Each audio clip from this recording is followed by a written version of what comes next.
Labadiena, Mindaugas Šeplikas, Dangaus žiedų bitynas.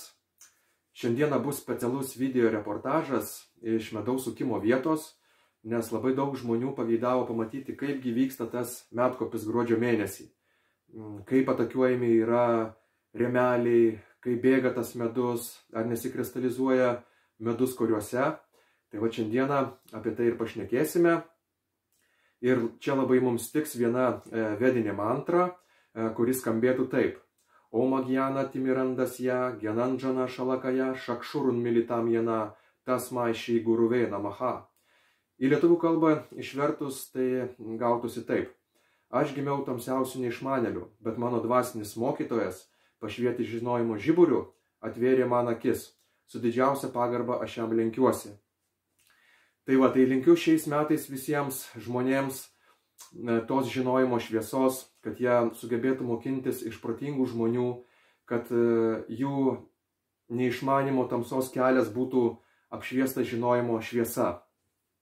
Toks vat palinkėjimas šiais metais būtų ir kaip matote už lango yra sniegas, turime gruodžio 24 dieną ir dabar pradėsime viską iš eilės, jums parodysiu, kaip vyksta pas mane medsukis, kad medus puikiai išsilaiko skystas dar iki šio laiko. Šiaip medų išimdinėjau lapkričio gale ir savaitgalį savo jį po truputėlį sukau. Tai va jau atėjo ir šventės ir liko paskutinis medaus sukimas. Man keli rėmukai, vat viską jums parodysiu. Na ir pradėkime viską iš eilės. Štai už lango vis dar tas pats sniegas, nes yra daug žmonių, kurie netiki, kad gali būti taip. Jie labai abejoja paranoiškai, todėl mes pabandysime užtvirtinti šitą video su įrodymais. Vat, padarysime taip. Pirmiausia, kompiuteryje pasižiūrime, kokia yra data. Taigi, šiandieną yra štai 22 metų 12 mėnesio 24 diena. Šventės kūčios, labai graži šventė. Dar kartą visus sveikino, šventinis reportažas. Taigi ir šiandieną aš dar parodysiu kitaip, kad tikrai neklastoju video. Tuo minutėlę. Tai vat, paimsim.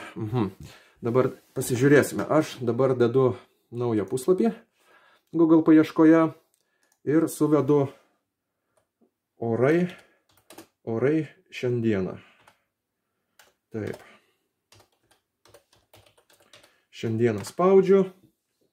Taip, išmeta. Na va, eikime į Gizmeteo. Šitą programą vis laik dažniausiai naudojuosi. Taip, ir yra, vat, kaip matote, šiandieną.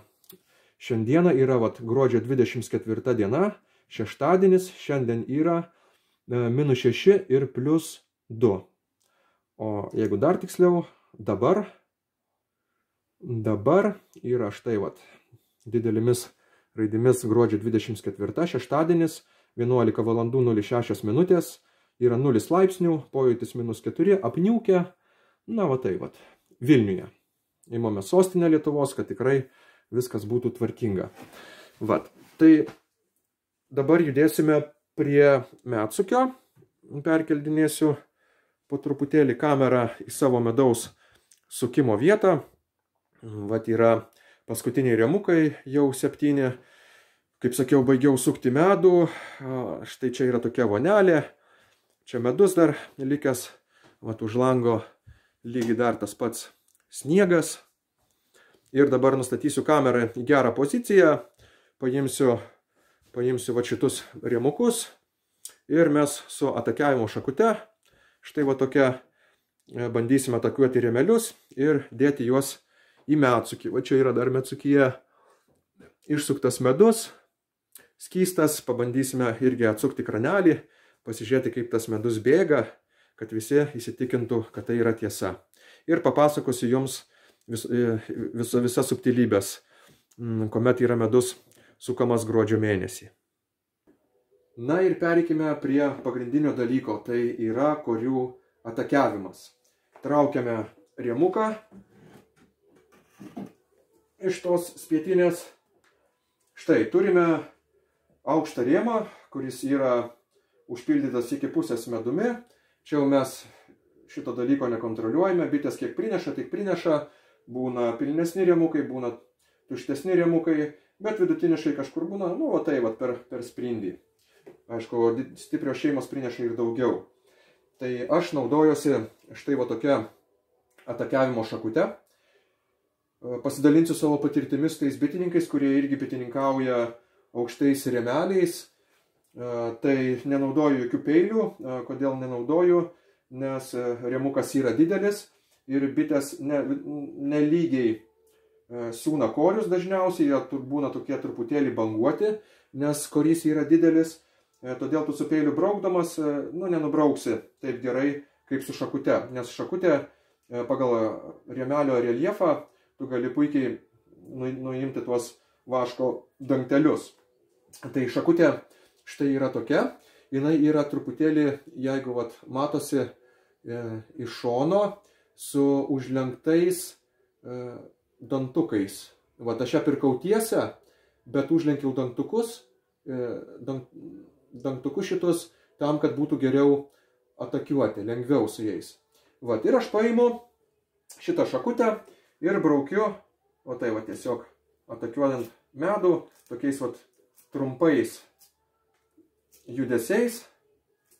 Kažkaip man va patogu, taip nebraukiu iš karto per visą, bet va tokiais trumpais judesiukais braukiu per rėmelį.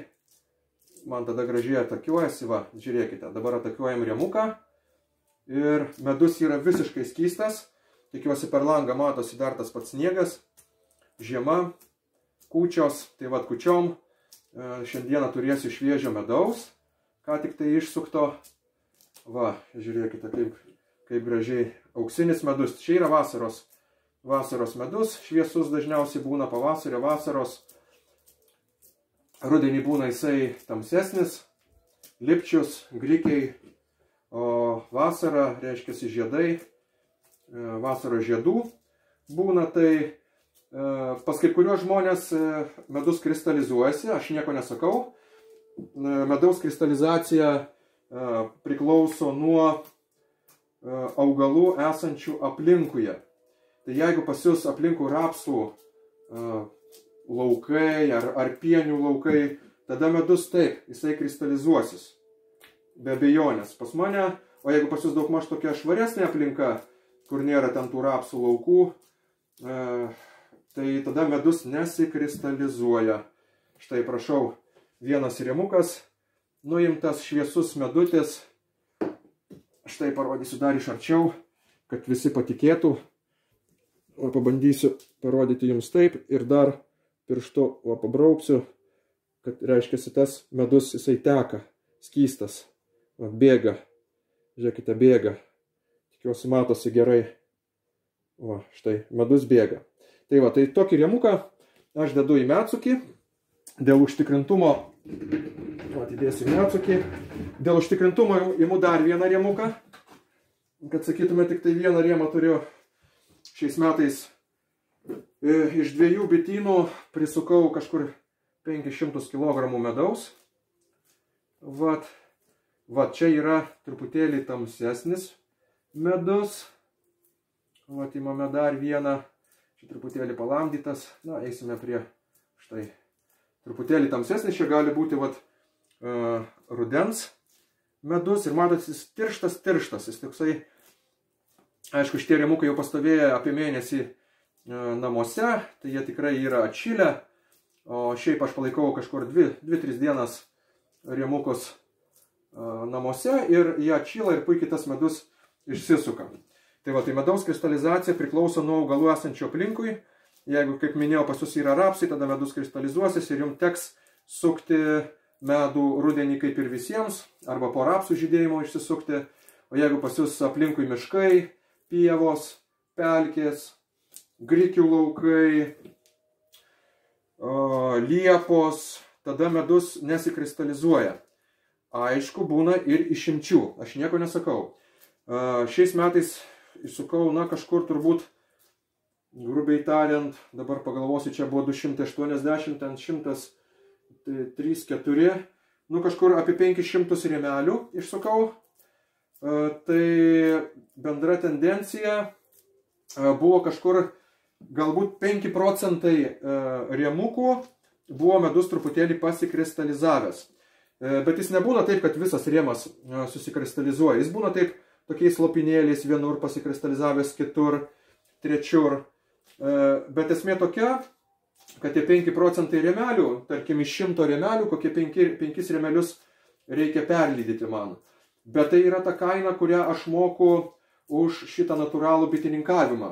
O natūralus bitininkavimas tai yra taip, kad aš bičių nemaitinu jokių cukrumi. Reiškia, man atpuola maitinimas bičių cukrumi. Kitas dalykas, aš negydau jokią chemiją, neperinkinėjau lizdų, kas vėl man vienas darbas atpuola, o ten perlydyti tuos 5 papildomai susicukravusius rėmelius man tikrai nesudaro jokio sunkumo. Aš kaip lydau, aš jau lydau ten vienu kartu iš karto visus rėmelius. Vieno rėmelio lydimas man užtrunka kažkur apie 30 sekundžių. Tai va tokią kainą to susicukravimuose aš moku, reiškiasi, už tą natūralų bitininkavimą. Tai va, vėl atakiavau, čia matosi galbūt labiau grikių arba lipčiaus gali būti medutis. Vat, parodau jums iš arčiau, medus blizga, pradeda tekėti ir aš jį vat dedu, reiškiasi, į medsukį ir tokiu būdu suku. Ir dar norėčiau priminti visiems bitininkams, bičiuliams, draugams, visiems, kurie norės irgi būti bitininkais, vieną tokį bitininko kodeksą. Tai yra, reiškiasi, nejuodinti ir nešmeižti kitų bitininkų. Tai yra bitininko kodeksas, kurio bitininkai turėtų visi laikytis, nes kitu atveju jūs kasate patys savo duobę. Negalima šmeižti kitų bitininkų, nes jūs patys griaunate savo verslą. Bitininkai yra visi geri žmonės, yra tokia nuomonė ir jie turi išlikti tais gerais žmonėmis.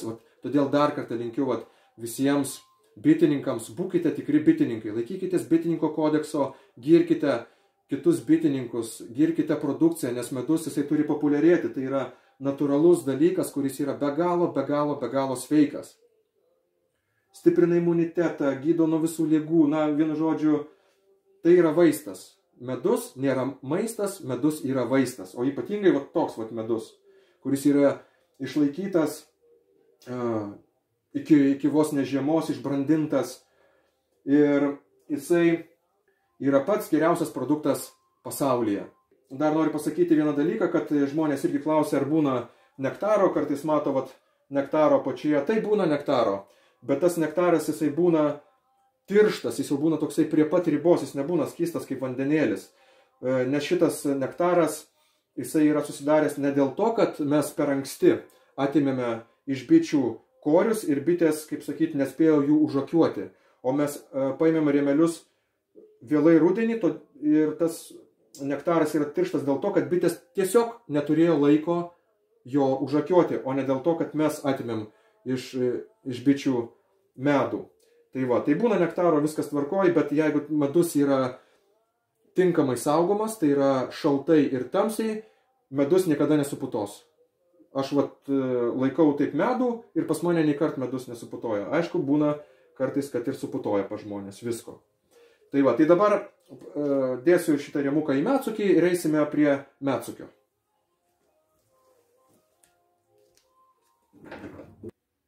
Už lango vis dar ta pati žiema, tie patys rėmeliai, tie patys įdėti mūsų atakiuoti rėmeliai, ten vienas įdėtas tik tai pusė, kaip nuėmiau. Ir einame mes prie medsukio, čia aš vakar sukau medų, ir pasižiūrėsime, ar tas medus, ar iš tikrųjų jisai teka. Klausimas visiems labai įdomus. Kaip jau matėte rėmelius, o dabar atsuksime, reiškia, medsukio sklendę ir pats maloniausias dalykas pas bitininkus, tai yra kaipgi tas medus teka. Prašau, pasižiūrėkite. Pas mane jisai toksai tamsus būna. Kai pradeda tekėti, jisai būna tamsus, bet kai pastovi, truputėlį jisai paruduoja. Pageltonuoja, taip, toks pageltonuoja, galima sakyti, neparuduoja, o dabar rudas yra. Tai va, pažiūrėkit, kaip gražiai teka medutės. Liejasi. Dar iš arčiau pafilmuosiu jums. Va. Na, puikiai teka. Šviežutėlis medus per kūčias. Ant savo stalo. Tokia net kaip meditacija. Gali žiūrėti, niekada neatsibos. Tai yra skystas auksas.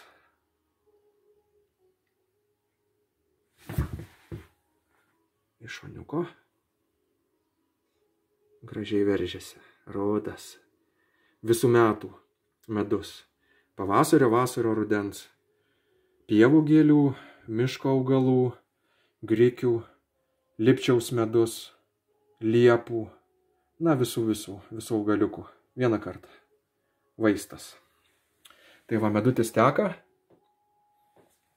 Tai va, toks būtų šiandieną reportažiukas. Ačiū jums visiems už dėmesį, kad išklausėte. Medaus dar turiu. Štai va čia jisai. Jeigu reikės kam nors, galite užsakyti, parašyti man, taip pat internetinė parduotuvė nusipirkti.